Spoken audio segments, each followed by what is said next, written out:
November, I want to do $1 million. You want to do $1 million worth of sales? Yeah, we want to do $1 million in revenue in November. I always knew that I wanted to run my own business and make my own money. Back to when I was like 13, starting that clothing brand. I think I was like 15 when I made the esports team. Like, how easy do you think it is to make 10 grand a month profit doing this? I think the funniest one's Dick Smith. Obviously, they were really big retail and they've canned that. And they're doing $50 million a year with ecom now. Have you lost some friends through this process? Most of them. Has that been hard to handle? Yes.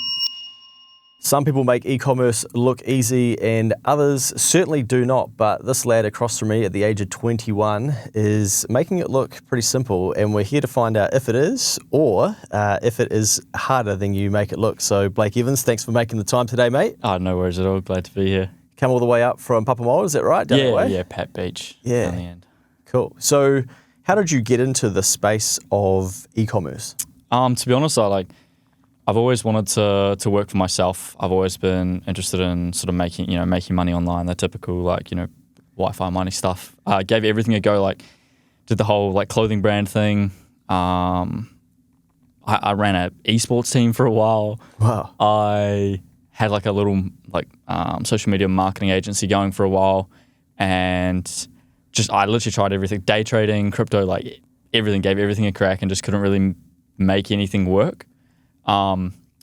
The most recent thing I did before ecom was the social media marketing agency, and that was actually going pretty well. I was definitely getting somewhere with that, which honestly set up a lot of the fundamentals for ecom.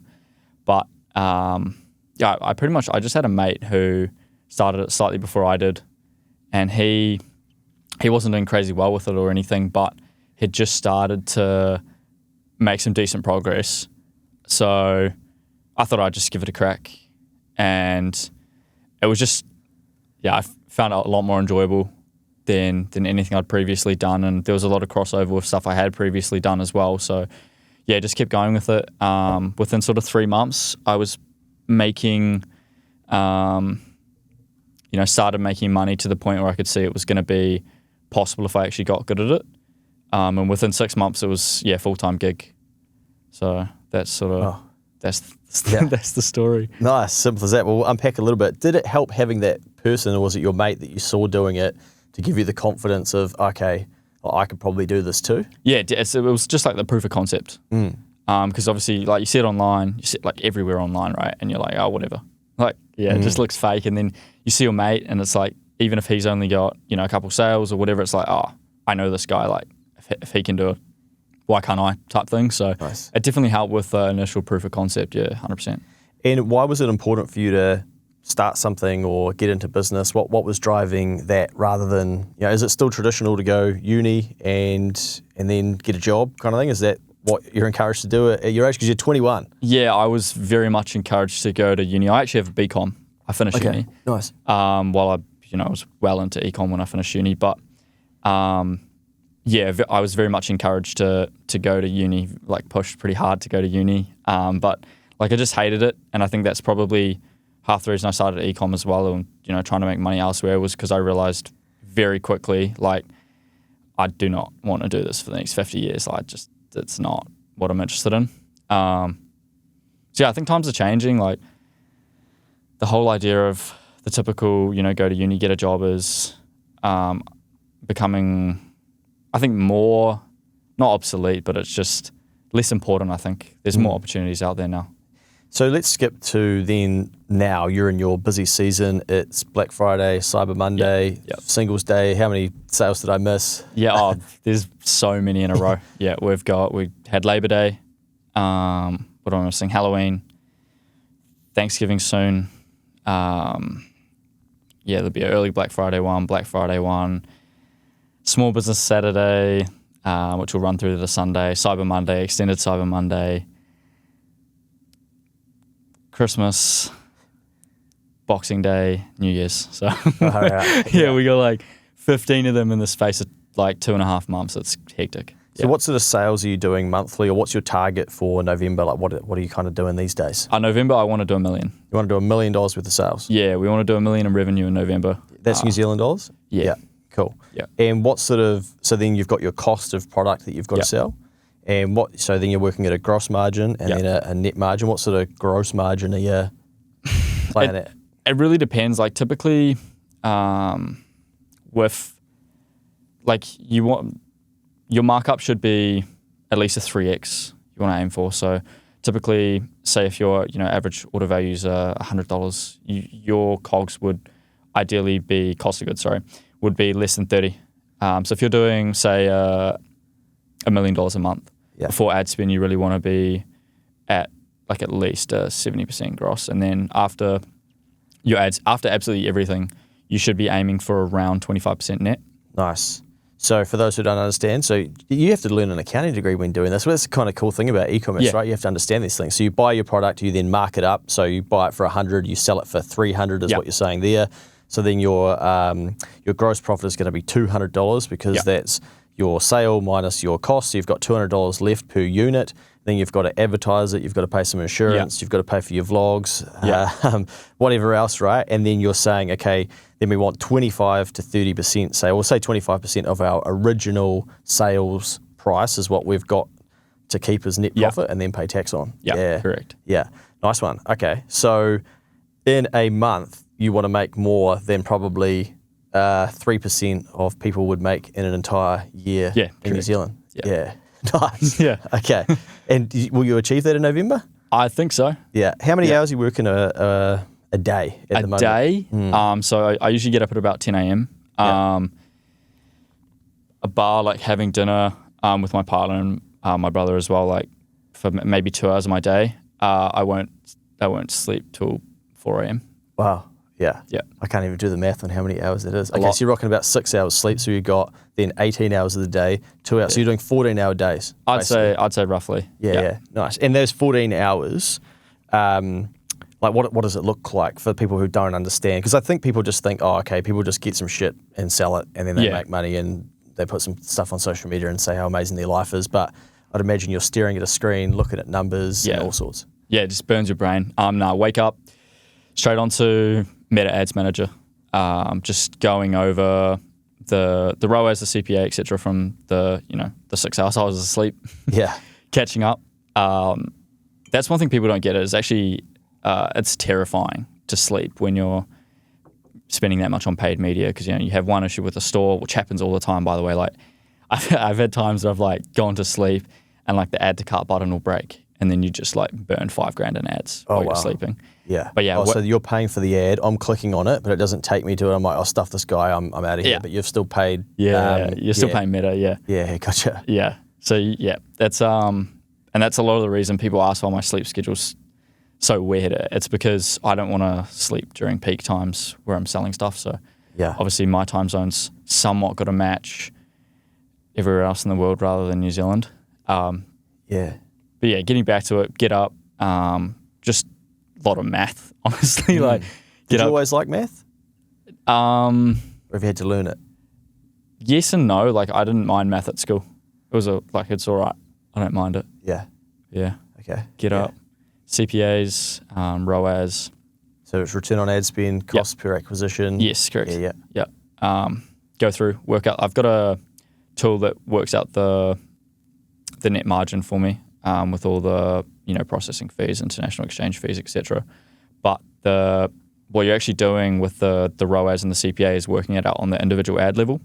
So I might have like 1,000 ads in a campaign. Yeah. Wow. Yeah. So you got to build 1,000 ads. Yeah. Most people wouldn't have built one in their life, right? Yeah. Okay. So you have 1,000 running at any one time. It's probably up near 1,000 at the moment. Yeah. Sheesh. And then you're looking at which one's performing the best, and then allocate more ad spend to that. Yeah. Okay. Yeah. So you're looking at it on you want to try and do it sort of on a 7-day window. One's probably like people look at it at like a 1-2 day window. It's just too brief. Yeah. You look at it at a 7-day window. Work out what's doing well, what's not, based on the CPAs and the ROAS for each one, and then you're attributing more spend towards them. Essentially, Meta does a lot of that for you, but it's more so as well like understanding what's resonating with your target market at any given time. Yeah, and you're selling items into what countries mostly? Literally everywhere. Like the biggest market's the States. Yeah. Pretty much anywhere that's high population English speaking is a solid market. Did you see that Meta have rolled out AI translations of video? Yes. Yeah. Does that then open your mind to, whoa, okay, I could potentially sell into different countries? I already am. Okay. I'm in, question. I'm in all of Europe, even Asia. It sounds silly, like people wouldn't imagine you'd get any sort of return off countries like that, which have a lower GDP or whatever. But like there is money in every country. Yeah. It's just about finding your target avatar in each of them and getting the right ads that resonate onto their Facebook feed. So is this product or the things that you're selling, is it normally coming from China? Yeah, correct. And then like how does it end up in Poland or the States? So I've got like a full logistics team essentially. They've got access to my store, to the back end of the website. They essentially go in, they're able to, they have access to all the orders, all the details for all of them. They go through, send all of it out. I just pay the bill. Far out. Yeah. It's good. So they're doing that from China? Yes. Yeah, okay. Yeah. There's a bit of 3PL as well. Like it's not all sent out just from China. Like some of the bigger regions, my supplier will have warehouses, etc. So you can bulk order in stuff and then send it out from those warehouses, so you get a lot faster shipping. Okay. Yeah. But and you probably don't want to reveal what you're selling, given that it's correct. going. So what's that? Yeah, nah. Yeah. It's one of those taboo things with e-com. Okay. What about over the years? Like, have you tried different things? Okay, that's not working, or like, how did you finally find something that just absolutely cranks? I think people cope pretty hard with it. Like, what does that mean? I'm a millennial, mate. I was going to ask you about all this slang from your guys' generation as well. So I think there's a lot of cope in e-com, and I think just like making money in general, to be honest. But people will be like, oh no, you can't use that niche. Can't use that niche. This niche is better. Reality is, if there was actually like one niche that was better, that's just what everyone would run. Yeah. So I think you can make money of pretty much everything. And I've made money off a lot of weird stuff. Okay. Yeah. Any examples you're willing to share? Yeah, sure. Like I've made last year did about $1 million USD with fashion, which is something that people just do not imagine you can drop ship. But yeah, that was very lucrative in that. I actually have a mate who's doing about 200,000 New Zealand dollars a month dropshipping fashion as well. When you say dropshipping fashion, so like what does that look like? Or you're literally just selling streetwear, outerwear, stuff like that. But it's same thing. You're not ever touching the stock. Yeah. Wow. Okay. I saw you talking about like protein, but instead of selling protein with collagen in it, as an example, where it's like that's really trendy. Yeah. So that's going to be that's a lot tighter than, hey, do you want to buy my protein supplement? Correct. Okay, it's got collagen and it's really going to speak to those people who, So those are the sort of little things you're trying to look for? Yeah, like the way that I like to think of it, I think the easy way to think of it, like if someone saw your product and subconsciously, consciously, whatever, thinks that they can go get it at the mall, like why would they ever buy it from you? Yeah. They don't know you, they don't trust you, etc. So you have to differentiate yourself. You have to stand out in some way, whether that's like, with fashion, it's often the way a product looks. With tech and stuff like that, it might be like a function the product has. With supplements, it's maybe the ingredients, the outcome that you're selling that's slightly different. So you just have to stand out. Like one of the biggest like questions I get is like, why would someone buy from you instead of just Amazon or eBay? Why would they not just go get the product there? And the entire point is that you need to be selling something people aren't aware that they can get in those other places. You need to present yourself as if you are the sort of sole producer of that product. You need to appear as an actual brand. Otherwise, that's exactly what people will do. They'll just get it elsewhere. They'll go to the chemist warehouse or wherever. Did you learn this? I was thinking about this podcast this morning when I was in the gym and doing some prep for it in my head, and I was looking at farmers, and I was thinking, they've been doing this to us for how many years? Yeah. Get it in, they have it in the store. Okay, now I go to farmers to get it. Yeah. But we look at e-commerce and kind of go, oh, why would someone buy that from me? But all these big brands and most malls and stuff, they're doing it to us at absolute scale. I think the funniest one's Dick Smith. Yeah. Because they obviously they were really big retail and they've canned that. And they're doing 50 million a year with e-com now. Wow. Yeah. So they literally saw e-com and were like, wow, retail is not worth it for us. We can make way more money with just selling stuff online. Yeah. And they'll just be getting all the same products instead of putting them in a physical location, just serving it up on a screen. Yep. And someone buys it. Yeah, you see, like, you check their website, all the delivery times, etc. It's like, product may or may not be on hand, like 2-week wait time. It's all just because it's drop shipped. Yeah. And they've probably got 1% of the staff they did 5 years ago, and they're probably making twice as much profit. One of my goals is to help 100,000 Kiwis improve their financial literacy and in turn help create a better New Zealand. Generate has a very similar goal to educate and empower Kiwis to make smart KiwiSaver decisions so more of us can be better off at retirement. That's why I'm stoked to have them on board as sponsors. Together, we can reach more people and make this goal a reality. If you've never got KiwiSaver advice before, book a no obligation chat with a Generate advisor at generatekiwisaver.co.nz/change. They'll even put you in the draw to win 5K worth of vouchers just for having a chat, whether or not you decide to sign up. T's and C's on that webpage. A copy of the product disclosure statement is available at generatekiwisaver.co.nz. The issuer of the scheme is Generate Investment Management Limited, and of course, past performance does not guarantee future returns. How do you think like the Kiwi belief system doesn't set us up to even believe that this stuff is possible? Do you know what I mean by that?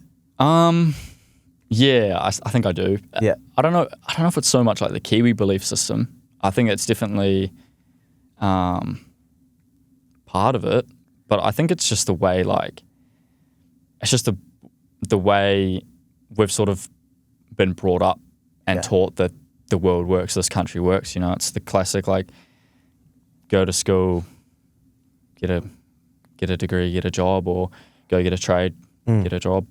It's not. I feel like we're definitely not as ambitious here. Yeah.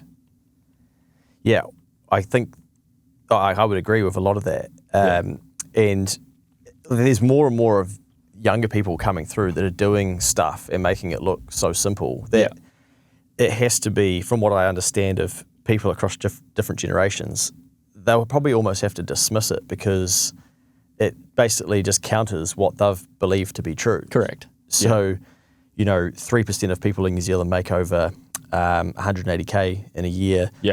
1% make over 250K. And then you got a 21-year-old kid rocking around and like, yeah, I'm kind of aiming for that net profit in a month. Yeah, exactly. So, like, how strong do how did you get your belief system to a point that, okay, I can do this? Because you must still see all the shit on the outside of, it's a low-wage economy and it's and then you're living over here or thinking completely different to this installed software. I don't think it was I don't know, like I always knew that I wanted to like do something, like I always knew that I wanted to run my own business and make my own money. It's just something I've always known and always thought about. Like I was talking about, I've tried like every business model under the sun. Back to when I was like 13 was when I was like, starting that clothing brand. I think I was like 15 when I made the esports team. Like I've always been really determined to make my own money. I don't know. I think it's I grew up around motorsport a lot as well, which I think was very eye-opening when you start growing up. Because like I remember like going to the track with the grandkids of the guy who owned this building and being like, wow, like they have so much. And then there's just, and then you go back to school the next day and it's like, whoa, like it's a big, very big gap. Yeah, I think about that when I watch the Formula One and how obsessed people are with Formula One. Then I think, far out, like they crash the car. I'm like, holy shit, how are they going to afford to pay for that? But it's just like, hey, get that thing in the pits real quick. We put another piece on. Let's keep going. 2 hours. Yeah, back out the gate. Yeah. So it is. I think we need these things in our life to open our eyes to more 100%. opportunity. Yeah, I like that you have thought about selling globally as well, rather than, because I think you said to me offline that you don't do a lot of sales into New Zealand, right? Nah. And why? Like, why is that? Why New Zealand too small? Or yeah, it is quite small. Obviously, our economy is not amazing as well at the moment, which doesn't help. And it's also so out of the way that the logistics are annoying, expensive and annoying. Gotcha. Yeah. Yeah. So by the time you get something down here, you're chewing into your margin. Yeah, we have less margin and less customers who have the means to buy the product, essentially. Yeah. Do you think there would be a whole heap of New Zealand people that could do this and don't realise that they could? Or even some that have dabbled in e-commerce that even have the skills but don't realise there's a big global world that they could be playing in? Or Are you a math freak? Are you a workaholic? Are you a or I'd imagine it's a blend of both. But what do you think? I pride myself on having a good work ethic. Yeah. Like I work really hard.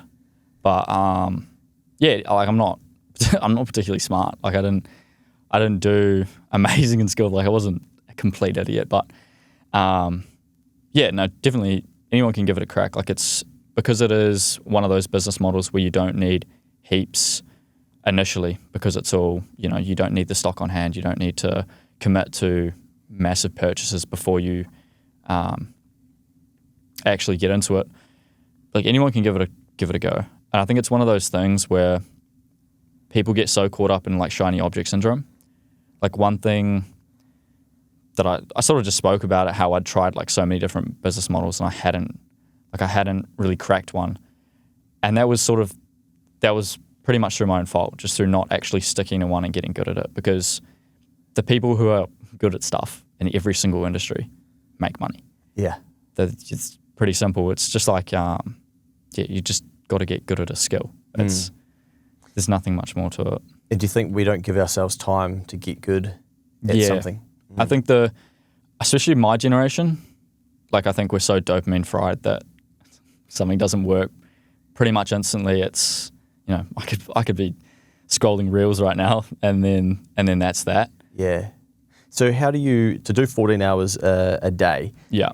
A lot of people don't have that in them, right? Correct. How do you have that in yourself? Is it like learnt work ethic or is there a drive as well? Because you could take your foot off the gas now, right? So what's driving you to go, I will get back on that computer and do another 3 hours dialed in? I think it's a mix of stuff.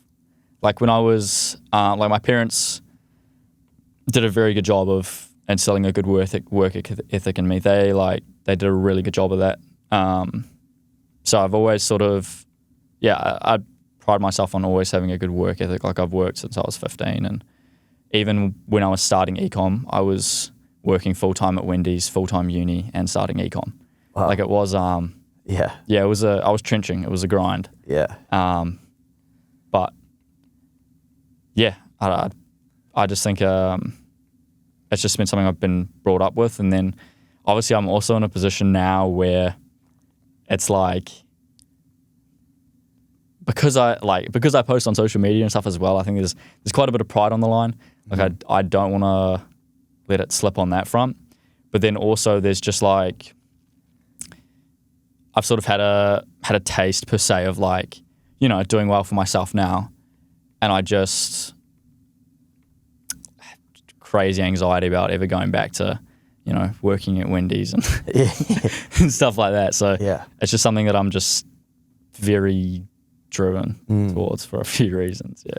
When I worked at a distribution centre, I was still studying to be an accountant and do my chartered accounting, and at the distribution centre you'd have to wear a high vis, and we figured out that we could get these singlets and they would let us wear those. So I wore my singlet to my exam as a reminder of like, don't fail this because this is your life out of here. Yeah. And the distribution centre, as much as it was an amazing place and you could earn good coin, I'm like, this ain't me. Yeah. Like there's got to be something else. So I think there's that like healthy anxiety. It's interesting you talk about once you put yourself out there. I think that's why a lot of people don't want to put themselves out there. Correct. Because then they know, okay, like I said I was going to do this, and you've effectively made yourself accountable to people. Yes. And if you don't do it, then and you ruin your own self-confidence. Yeah. And I was actually talking to my stepmom the other day on the phone about the situation I've got myself into, and I'm like, man, the more of this shit that keeps happening, I just feel more and more responsibility. Yeah. And then when I don't do the right thing, then I feel like, oh shit, I've got to be really careful not doing that because so many people are, because you just kind of innately know that people are going to come for you. Oh, yeah. Yeah, exactly. So it's like a blessing and a curse to be able to put yourself out there. Yeah. But most people, wouldn't even start to then know, what that's like. Yeah, and I think with, especially in New Zealand as well, when you do that and you talk about money, people just have a real big problem with it, eh? And you just know, like, there are people who are like preying on your downfall somewhere. Like, yeah. And so do you deliberately put some content out kind of, because I see some of the vlogs and stuff that you're doing where it'll be like, nice place, might be going to get in the watch, for instance, or have you gotten so comfortable with it now you're almost like, okay, I'm just gonna show like what's possible. I've stopped caring really. Yeah. Like at the start of the year, I think if you look at my content, it was quite reserved. Like I was quite, really particular about what I said and did, and like really conscious of what I was doing and saying and stuff like that. I think I've just got to a point where I don't care. Yeah, nice. It is just whatever. What's that feeling been like to not care? Do you now get more blowback, or do you get more people that are sort of you're feeling more authentic in yourself, so it's easier, or people kind of going, okay, bro, like how do I do this? What's going on here? Like when I first started, I was because obviously there's a massive perception of people, you know, doing e-com or, you know, doing any sort of online business and posting about it. You know, there's definitely a stereotype and a bad one. So I was so focused on not like being just like unbelievably credible and like just almost like a robot, just like not really myself, just like trying my absolute hardest to not have any blowback or have any hate or anything like that. And, you know, like responding to like all the hate comments and like trying to prove them wrong and stuff like that.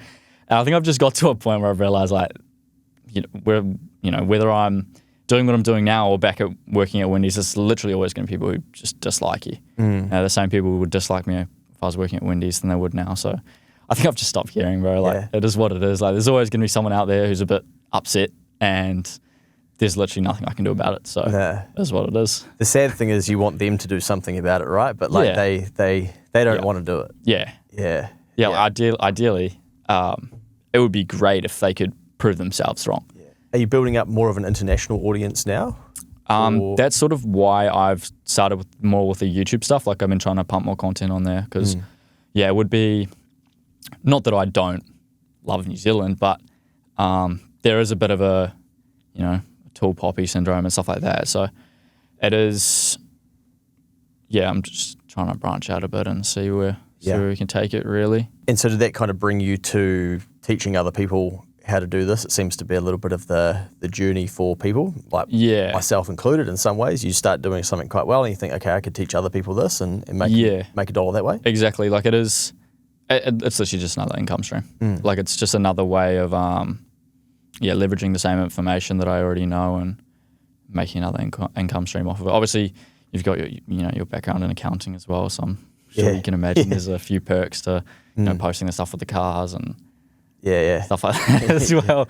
So it's and then obviously just like networking as well. Like I'm on here now. Like I've had lots of cool opportunities as a result of it. Like it's actually been really cool to be posting on social media. So I've definitely I've enjoyed it. Yeah, I was going to ask, like, I wondered if some of the content is sort of lifestyle of, this is the lifestyle that you can have if you're willing to do this, do it well, and do the work. Yeah. Like, is that a little bit of a deliberate strategy to show some of that? I'm not going to lie. It's just because it does well. Like, it brings in a new sort of top of, like, I honestly think about content now the same way that I think about ecom. Like, that sort of content with, with my car or the watches or whatever I'm doing on that given day, it just brings in like a new top of funnel audience.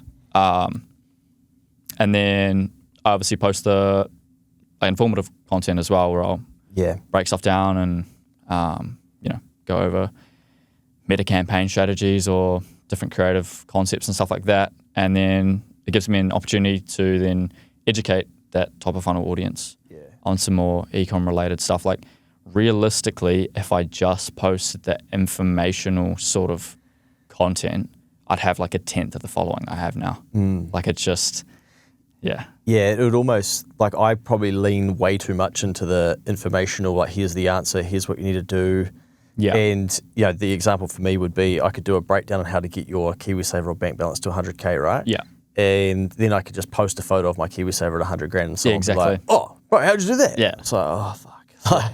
It's almost frustrating that the outcome, it gets more engagement. But of course it does, because most people want the outcome for themselves. Yeah, it's just like a quick dopamine hit. Like, people are genuinely more interested in getting a quick dopamine hit out of other people's success than going and trying to achieve it themselves. I've found anyway. And that's like, it seems very apparent when I post content. Like, I'll spend like an hour like making a TikTok of like, I was doing store reviews for a while where I'd like people would send me in their ecom brands, and I'd just review it and just give like honest takes on absolutely every part of it. Get like 2,000 views. Yeah. It was like a half-ass video of my car, 20,000 views. Yeah. The cat in the car flying. Exactly. Yeah. So it is like, it's just one of those things that just seems to bring in a new top of funnel audience. So. Well, you recently got an Audi R8, right? Correct. Yeah. Even when I was coming up, I'm like, man, that would, maybe that's a dream car for me. Yeah. Yeah. I do like your content about whether it's practical or not, because I remember someone saying to me that. But it must be, I guess it's, people must see it and go, wow, okay, young kid, Audi R8, like not many of those, are around to start with. So I think, did I see someone throw a water balloon at the car the other day or something? Yes. Yeah. So you must get a bit of hate or. I get people like pulling the finger at me. Flipping me off, like yelling at me. Just like I will literally be going 20 kilometers an hour through a car park, Is it because it's loud? No, I'll be in eco mode 7th gear. It's actually really subtle when you're not intentionally being a dick. Like it is a pretty subtle car when you're not trying. I'd say it's probably the quietest car I've had this year. Yeah. And wow. It's hilarious. What do you think that is? Do you reckon, what do you think that is? It's just that tall poppy syndrome. Yeah. Yeah. You're just basically bashing their beliefs. They can see it in front of them, young guy, fancy car, and then bang, it just triggers them, right? Yeah, I actually, and the funniest thing, like I used to think it was, I don't know, like I've had it a few times and I'd always like second guess whether it was the car or whether it was they knew me and they disliked me for my content. Yeah. But I have a mate, we grew up together, best mates since we were 6 years old. He does ecom. He's 22. He's from Rotorua. He's just bought an Audi R8. Oh shit. Yeah. Okay. He gets the exact same thing. Wow. So it's like it is just a genuine issue people have with seeing younger people and them doing all right for themselves. Yeah. When I had Mercedes, like the CLA 45, so not even like the when I had that tinted out, I could have it going 50 Ks in the 50. And if someone was wanting to cross the road, and if I come around the corner, like you could see the look on their face, like kind of like instantly angry of like, what the are you doing on the road in your car going 50? And they're like telling you like, slow down. Yeah. Like, mate, what are you talking about? You're risking your life crossing the road. Yeah. And you're angry at me. Yeah. And then same thing with the Tesla. Tesla's quiet, right? Sorry, I have to admit I've got a Tesla.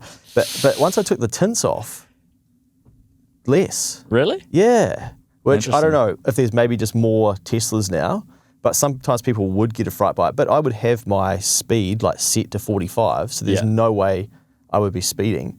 And quite often it's just like same corner. I think part of it was I'd come around this corner and people, they would be crossing where it looked safe to cross for them, and then a car. So maybe it happens to everyone, but it is fascinating people's reaction to a fancy car. I have the funniest story that I got told about on the weekend.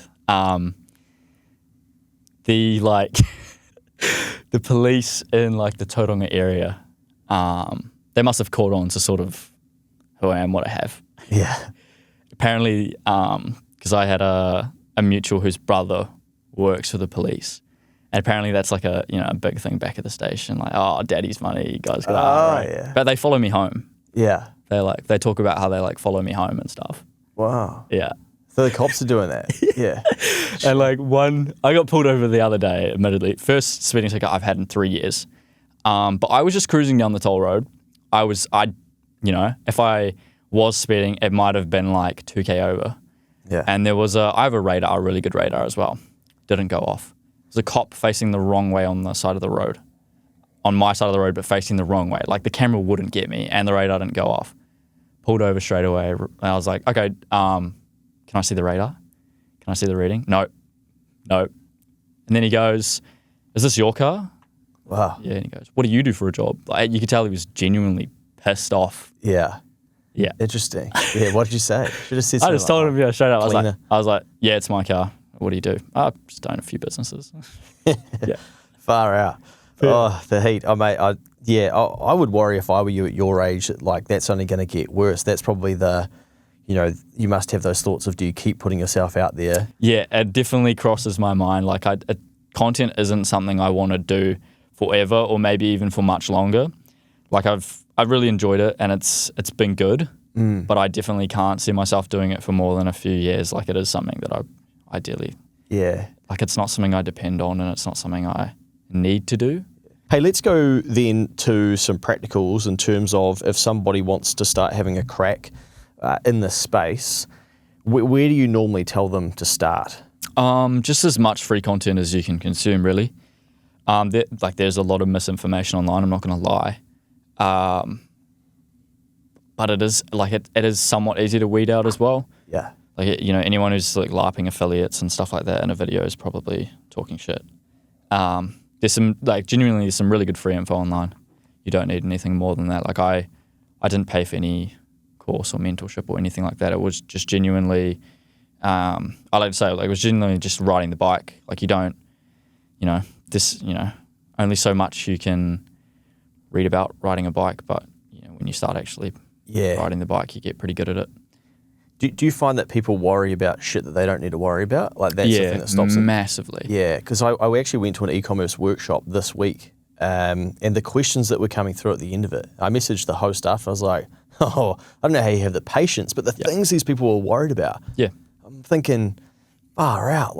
Anyway. Yeah. I'll get people who message me and they'll be like, hey, I've been working on my logo for 3 weeks. And it's like, whoa, let's move on. That is not pushing the needle in any regard. There's just so many things that people really, really overthink and worry about that just make absolutely no difference. Why do you think they do that? Do you think that they're trying to protect themselves from actually getting on the bike? Yeah, they don't actually want to get on the bike. Yeah, right? They're just doing something that's easy, putting themselves in a loop that's sort of easy to get out of as well. Doing something that's very low friction, so that if it does, in a week they decide they don't care anymore, they haven't really lost anything, they haven't really invested much time into anything serious. Yeah, and you can't really fall off the bike when you're not really on it, but you're telling yourself you're on it. Yeah, you're standing there. Yeah. We still see it in established businesses. Oh, we're going to redo our website, then we'll get into marketing. Yeah. I'm like, but how are they going to know your website exists? Yeah, and it's the same service or product or whatever anyway. So we might get a rebrand. Then when we rebrand, then we'll wait till next year as well, because next year, I'm like, that's 4 months away. Why don't you just ring the person that you want to do work with? Yeah. We'll wait till the website's finished. Yeah. Okay, so free content. Maybe look for people who are doing shit, probably posting. Anyone who can post results and recent results. There's a lot of people who don't have the ability, they are LARPing some sort of affiliate or course or something like that and just have absolutely nothing to show for it in terms of self-credibility. If you're looking for people in the e-com scene, they should be able to show you ad accounts. It's a big sign up whether someone's full of shit. Okay, how much they're spending on Facebook ads. Yeah, because there's so many unique metrics on an ads manager page that add up, you would have to do a very, very impressive job of faking it. Yeah. You would have to to the fractions and decimal points. So you'd be able to spot it, but most people probably, if they knew, couldn't spot it. Or nah, it just wouldn't make sense. Okay. Yeah. But between that. Obviously, revenue dashboards.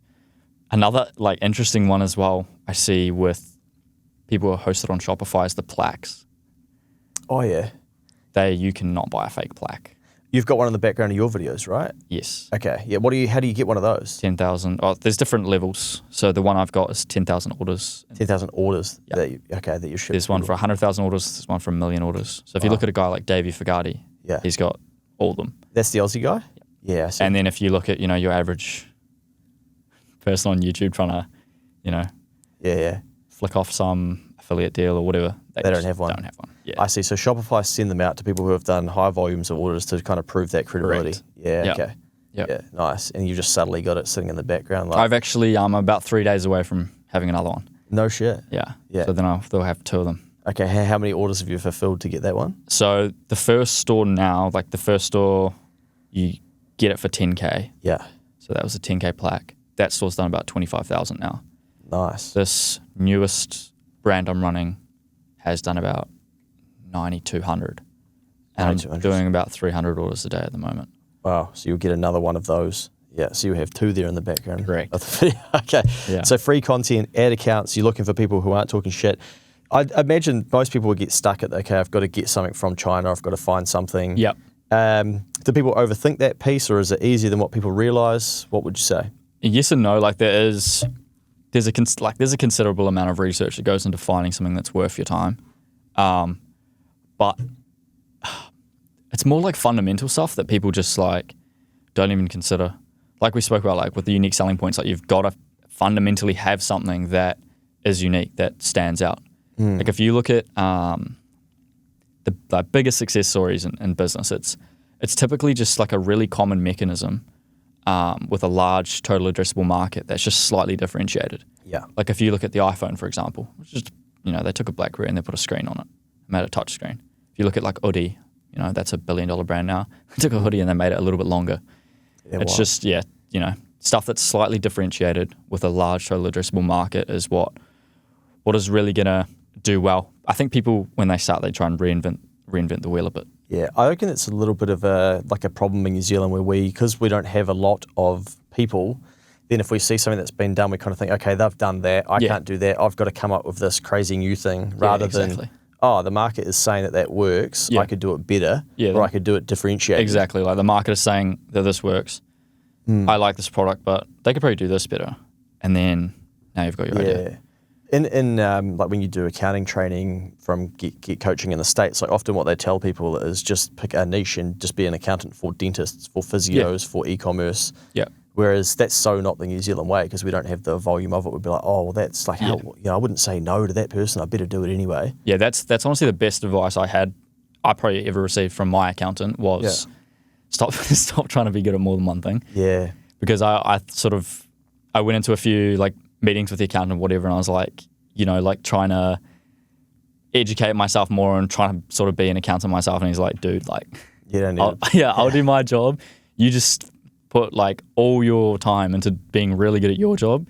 Anything you're not amazing at in your job, give to someone else who's really good at doing that job. Yeah. And that's how you actually scale and do really well. Great advice. Yeah. Yeah. Very non-Kiwi too. I have to teach our successful business owners that are doing that, to do more of that in their personal life too. Yeah. So I'm like, you're making good money, but you're saying you don't have time to go to golf. I'm like, pay for a cleaner. Yeah. Why are you doing 4 hours of cleaning? You don't need to be doing that. 2 hours. What else can we strip out of your life? Why are we going back and forth to the supermarket? We can swap $9 to get that time back with a delivery fee. But it's not really the done thing to do to swap money for not at all. Time. So it's like hard to get your head around. Oh, but I could do it myself. Yeah. Yeah. I think it's changing though through the different generations. Like younger people, like you're learning that, you'll pass that on. Very normal. But I'd imagine if you think back to your granddad or maybe even your dad, it'd be like, well, you can change the oil, therefore you should do it. Or there is a issue at home, you need to be a man and fix it. Yeah. Yeah, very much so. Like I've probably got like 14 employees now. Wow. Between everything I do. Yeah. Nice. And to be honest, I still do work like probably too much. It is sort of just a lot of that's the time of year as well though, but I'm actively trying to get rid of stuff ASAP. Like people would I'd be murdered if people saw what I spend on like Uber Eats, for example. And it's like, if I have to spend like 15 minutes driving there and then get the food and then drive back, or if I have to spend like 30 minutes making it, like that's 30 minutes where my return on doing my actual work would be substantially higher than the $30 or whatever. So like stuff like that, it's just like... Well, now you got the risk the cops are going to be after you when you go down the road. Oh, exactly. Can't even go down the toll road anymore. So Have you lost some friends through this process? Most of them. Really? Yeah. Has that been hard to handle? Yes. Yeah. Because you're just being yourself, doing your thing. And what do they see, or like what do they... I don't really know. Yeah. I think that was hard to sort of come to terms with. Like a lot of, like I don't really speak to anyone that I went to school with. I'm not 100% sure why. Like I'm sure there's, without trying to sound arrogant or whatever, I'm sure there's like an aspect of envy or, jealousy or whatever. But I'm not 100%. Yeah, I don't know. Yeah. You'd just be hard to relate to, man. That'd be part of it. Like they just won't get it. Yeah. And then we're more comfortable as humans to stick to, what we believe and what we're doing. And I think it's pretty normal. Yeah. Yeah. But you've found a tribe of other people? Yes. Obviously. Yeah. Which has been really good. Yeah. Yeah. I assume you've made friends like all over the country. You must have people that are just as hungry and eager as you getting in touch. Being bro, can I just spend time with you? Yeah. Does that happen? Yeah. Yeah. Oh, yeah, all the time. And obviously through social media as well, through posting, met so many good people that have, yeah. Yeah. How many people are out there like you, do you think? You know, that you've bumped into that are going pretty hard, like you mentioned your mate before. Is this a wave that a lot of people my age and just people in general like wouldn't know was going on? Yes and no. Okay. It's interesting. Like, I think I can genuinely say that I've had a decent influence on like helping quite a few new people start. Like, there's quite a few, like, I don't know if you've seen Ryan's TikToks. He just moved back to Hawke's Bay, but he started this year.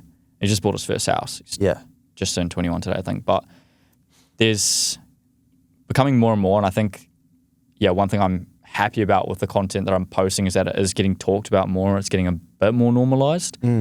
Before I started posting, I didn't know anyone. Yeah. Nah. So you must have just been a lad in his bedroom. Yeah, literally. Yeah. Far out. Like, I didn't know, other than that mate I had who we worked together quite a bit through last year. We ran a business together, but other than him, no one. Does it or did it like get lonely at times? Oh, it still is extremely lonely. Yeah. Yeah. It's something that I find quite difficult, to be honest, especially with the sleep schedule. Because it's like I wake up at 10, I work till say like 7, when I have like dinner with my partner and my brother and my mate, and then they'll go to bed at 9 for work the next day, and then I'm alone from 9 till 4 a.m. when the whole world's away. And I've just got me, LeBron, my kitten, and Sheba, the other cat, and that's that. Yeah. So yeah, it's not like, even on social media, like I can't just like message a mate because everyone's asleep. Yeah. So it is actually a very lonely job. But you're doing things to look after yourself? Yeah. Yeah. Don't want to give off dad vibes or anything. Nah. Like looking after your health, eating well, fitness, that sort of stuff. Yeah, I do try and eat well. Yeah. I have quite a few hobbies as well. Yeah. I go do when I have free time. They're like really important to me. Nice. So that's... I get the sense that like drinking's not that big in your like friendship group. Like I saw a vlog and I was thinking there was a bottle of vodka. I'm like, man, these boys are going to be hungover tomorrow in this content. You're fresh as. I'm like, what the fuck is going on here? I don't think anyone drank it. Really? Yeah. I think we just bought it because it was like just one of those things you do when you have a get together. I don't think anyone drank it. Get a bottle of Grey Goose or something. But they just seem fresh. I was thinking, man, it really has changed. Like, when I was at uni and it's just so normal. Yeah. I think it still is in different age groups and definitely. Like when I was at Halls, it was really bad. Yeah. That was really just off-putting. Yeah, okay. Yeah, you can't be that dialed in if you're doing that, right? Like in your space. Nah. I think if you were at I think there would be people who use it to like escape and stuff like that. But it's like at the same time, like, I just don't think you'd be anywhere near as locked in, anywhere near as dialed. But Halls was bad. Like, I hated uni halls. Yeah, it was what uni did you go to? Vic. Okay. It was in Bulka Hall. Yeah, okay. Shout out to everyone that was there. No, we're not shouting them out. Sounds like it was very bad. It was, like every, 3 times a week, at least, like sometimes more, every week for the whole 6 months I was there. I was only there for 6 months and I was like, nah, I've had enough. Can't do this. Yeah. But every 3 times a week, they would, go get absolutely hammered, go get real high, come back and just wouldn't shut up. Yeah. And they'd be like, my like room was at the end of a hallway, like right near where like a communal space and like the stairs were. So it'd be like where everyone congregated. Oh, and no. they'd all get home at like 2 and then just like yap outside my door till like 4 a.m. Oh, no. I was like, yeah. And this is when my sleep schedule wasn't bad. So that was when I should have been sleeping. But that was like, wow, like these are the exact, like these are my role model of who I like don't. That's that's what I don't want to be. Reference point of what to avoid. Yes. Yeah. Do you look up to or keep an eye on anyone in New Zealand that's doing cool stuff and sort of see what they're up to and too much head down, getting it done yourself? Yeah, like I have lots of mates who I'm like proud of and admire in ways. Like sure. Yep. But yeah, I think I'm just more focused on myself. Yeah. Do you ever see the Liam Motley and his crew, the guys in AI? I haven't spoken to Liam. Yeah. I only recently discovered him. I've watched a bit of his stuff now. Yeah. It's pretty wild, eh? Yeah. Yeah. What, Ferraris and McLarens and stuff? Yeah. Yeah. Maybe a it's bit older interesting. than you guys, other than you. Yeah, I think a few years older. Yeah. But like similar thing again. Like, you know. It's cool to see young people coming through that are just absolutely like breaking the paradigm or breaking the norm of what's possible. Yeah. Because we need more of that happening in the country for other people to wake up to, oh shit, why not Yeah. me? You know? Most Kiwi don't have a financial plan, they have a she'll be right mate attitude. Amy from Leverage is helping KTC listeners change that. If you're needing direction, clarity, or wondering what your next financial move should be, then book a call with Amy or download her free DIY financial plan to freedom. To do that, visit financialplan.co.nz. So someone might not be shooting for the stars, but how easy do you think it is to make 10 grand a month profit doing this? I get this question so often. Bad question? No, it's a good question, but it's just like it's very hard to answer because the way that it scales is really exponential. Okay. So the difference between not 100%, but the difference between doing a 1K day at a 25% net margin and doing a 10K day at a 25% net margin is how much capital you've got and how scalable your brand is, which is obviously the stuff that makes that up. But the main thing is capital. So if you went into it and you had 500 grand in the bank, yeah, and you had the right blueprint, you'd do it after 3 months, do it after 2 months. If you were starting out, you're just investing a couple $100 a week, it's going to take you a while to start cash flowing and build that capital up to the point where you're going to have the ad spend to do 10K a month.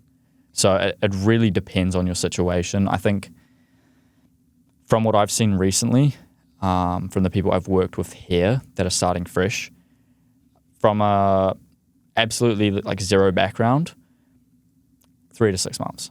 Okay. Yeah. Yeah. To be getting to a 10K month of profit. Yeah. Yeah. Yep. Nice.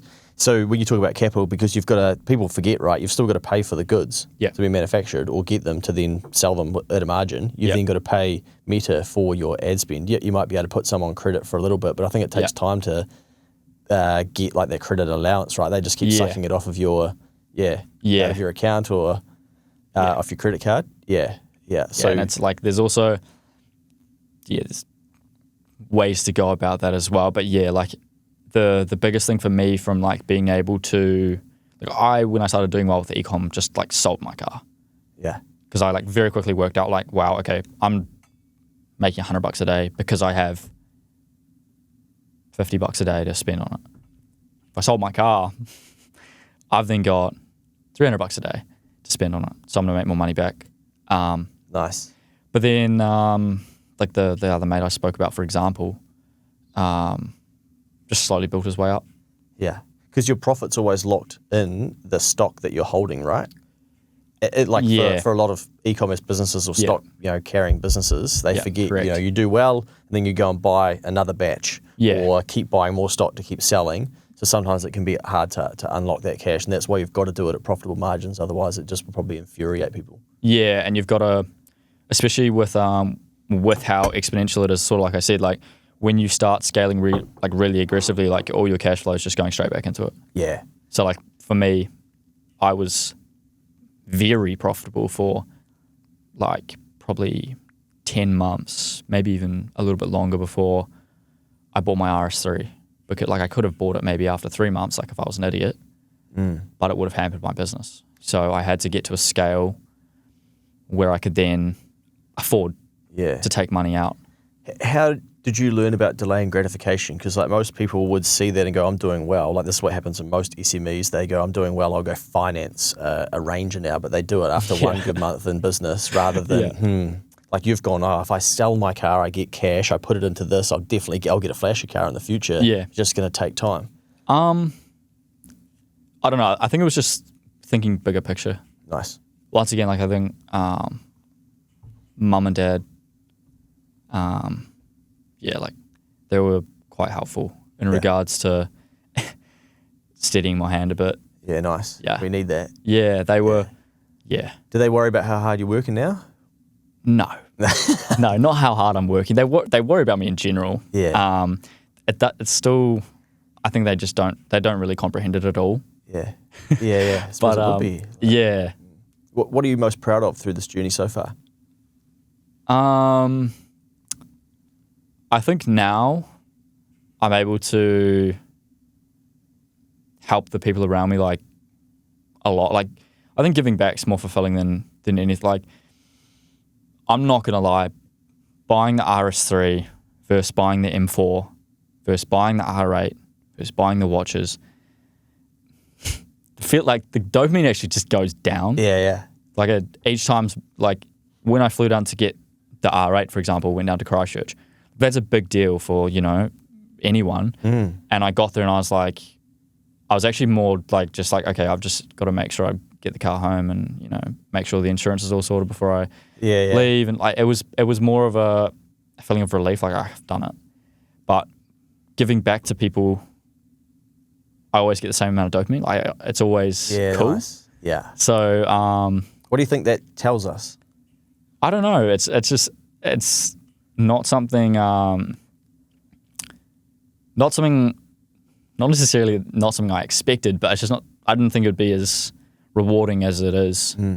Like I 3 years ago, I'm locked in my room on Ads Manager, like, I can't wait to get a supercar, and then I'm going to get 3 of them, and then I'm going to get a villa on the beach and 30 watches, and now it's like, like I'd actually rather just like set myself and the people up around me, and good on you, man. Yeah, that's sort of the goal. Yeah, that's pretty cool. Obviously, like motorsport fanatic and stuff. So the cars, expensive hobby. Yeah. Like cars are like the original motivation for me to do well was always cars. I think that's partly. Yeah, I was going to say as well, for blokes, it's like marketed to lads as well. Like that's a status symbol. It's a success symbol to guys. But even then, like weight, like standard dude, yeah, sure. Like, but for me, it's quite like it's just something I've grown up around. I raced karts. I was privileged enough to race cars for a few years. Like my mum ran a charity that helps disabled and like underprivileged kids attend motorsport events and stuff like that. So awesome. Yeah, it's just something like I've just always loved cars and motorsport. You would have seen how much that means to them getting to get along. Yeah. A couple of things, and we'll get you out of here, man. So, if people don't want to have a crack at e-commerce, like what can everyday Kiwi people learn from or borrow from your story? Is probably a better way to put it. I don't mind what you do, but do something and stick to it, and don't get shiny object syndrome. And I guess like the only way I can put it is that the people who are the best at what they do the best. So do one thing, do it really well, get really good at it, and you'll see a return. Simple as that. How long does it take for that to pay off, do you think? I don't think it matters. Okay. Yeah. But if someone's at like 3 months going, I'm doing that, like that's not long enough? Or, nah. I personally, like, after seeing that sort of initial, not even success, like the proof of concept, really, I wouldn't have cared if it took 5 years. Like I knew it was possible.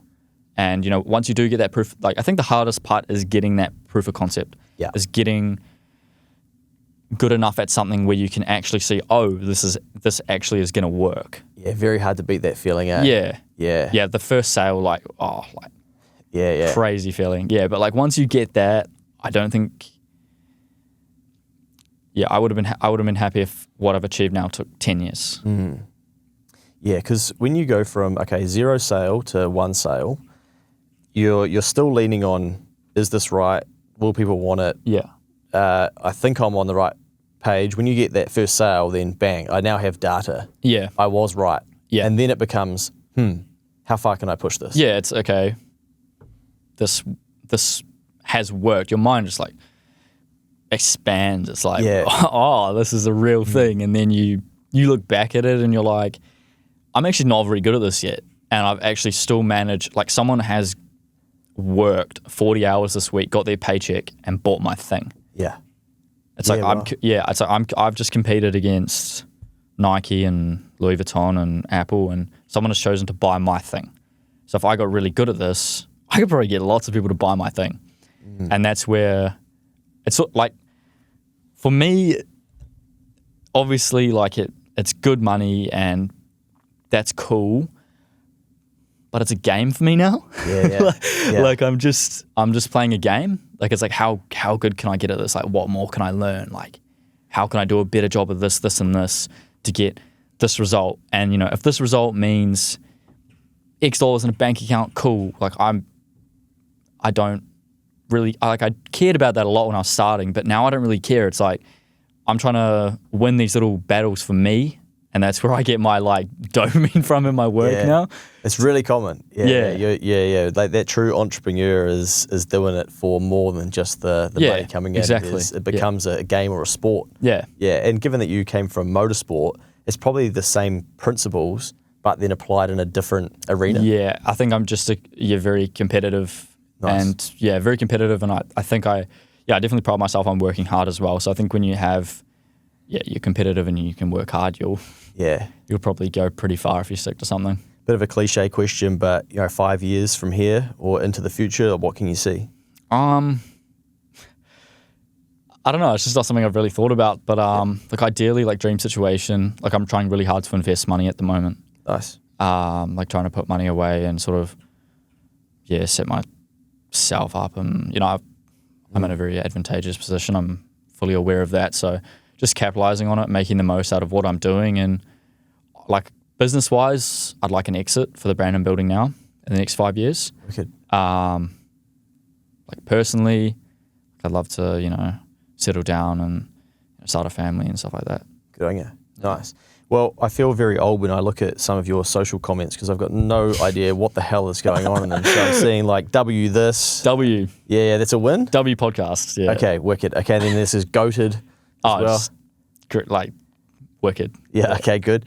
Trenching, you said before. Maybe I'd be familiar with that, getting in the trenches, just getting it done. Yeah, I like that. I like that. I'm going to take that one. Off the rip, getting started? Yeah. Okay, like straight away kind of thing? Yeah, straight away. That's the way to put it. Got it. Yeah, we touched on coping earlier. Yeah. No, it's just people a lot of people do anything to cope. I see cope harder. What, cope harder? Yeah. Like people reply cope harder? Yeah. Okay. It's coping, bro. It is low-key, like, sort of goes back a little bit to the tall poppy stuff as well. It's like people would literally do anything to cope. Yeah, got it. Like, the amount of comments I get, like, oh... So to validate their own situation, kind of. Yeah, they just cope. They'll literally just like compulsively lie to themselves to cope better with where they're at. Yeah, like, got it. In the last week, I've been told my dad owns Powerade. He owns MTF now. Apparently, hardworking guy to own both. Yeah. I think Powerade's owned by Coca-Cola, but anyway. Yeah, it says it on the bottle. But people would way rather just be like, "Yep, dad owns Powerade," than actually like look at themselves and be like, what did he actually do to get there? Yeah, so they're doing that to cope with their situation. And their own thoughts. Yeah. What else? What other things are there? I want to learn some shit whilst we're here. Logan in the background there, he's thinking of a couple. Come on, mate, chime in. I'm thinking. Those are the ones I use mostly, to be honest. Well, there's a good sample there. I'll maybe for round two, I'll keep an eye out. I'm reading them. I'm like, man, I was telling Rit, he makes a bit of content for me. Yeah. He might be 23, 24, and I was telling him about this. I'm like, mate, I can't tell what's going on in Blake's comments. He was pissing himself. It's like, yeah, I bet you can. So yeah, you get to the age of 37, you still think you're kind of young, but man, the times move. Unk. What's that? Unk. Yeah, you're unk, bro. What does that mean? Oh, I'm old. Damn it, unk. Far out. Okay, any other insults? Maybe it's not an insult. Okay, righto. Well, Unk's out of here. I'm too Unk for the shit now, apparently. Anything that we didn't touch on, mate, that you would like to leave the audience with? How can they follow you as well? Like, listen and then, follow you. Blake Evans NZ on everything. Yeah. Scaled. Scaled on the motorway. Scaled on the toll road, probably being pulled over somewhere. Stop throwing water balloons at Blake as well. Yeah, please, guys. In the Mount Mongo area. Nah, that's pretty much it, bro. Awesome. Yeah. Well, mate, keep doing what you're doing. It's I'm sure it's inspiring, and I'm sure there's plenty of hate and whatnot that comes your way and envy, but we need trailblazers out there getting shit done. You touched on the mind before about how it expands, and there was a quote this week, and I flip over like a daily quote thing that I have at my house, and I can't remember exactly, but it was like the expanded mind like can never go back. Yeah. You know, and most people, they're not trying to expand their mind. Yeah. You know, they're chasing these when somebody's out there chasing tens, chasing thousands, and once they do it, okay, you can't go back to why am I chasing that when I could be chasing that. After that proof of concept, it's like, this is real, like why would I go back? Good on you. Well, Blake Evans, if people want to check him out, you'll find him YouTube, TikTok, Instagram.